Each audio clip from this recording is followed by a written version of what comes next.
Inside a Class 100 cleanroom on the surface of Sanford Underground Research Facility, researchers peeled back a protective layer of ultra-high vacuum aluminum foil, revealing the time projection chamber, the detector and innermost piece of the LUX-ZEPLIN dark matter experiment.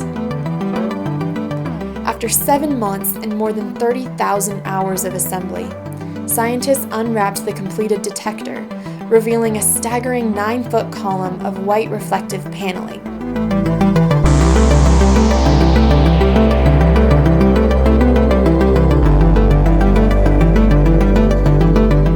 Inside, some tens of thousands of specially designed components, including hundreds of photomultiplier tubes and 4 intricately woven electric grids, combine to lay a complex trap for dark matter particles.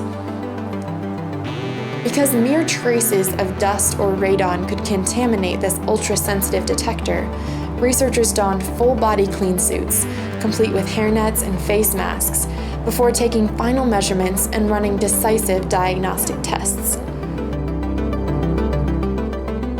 This could be the last time this detector is seen for years, as it will soon be sealed inside a cryostat vessel and delivered to the 4850 level of Sanford Lab. There, it will be installed in the Davis cavern and begin its search for dark matter.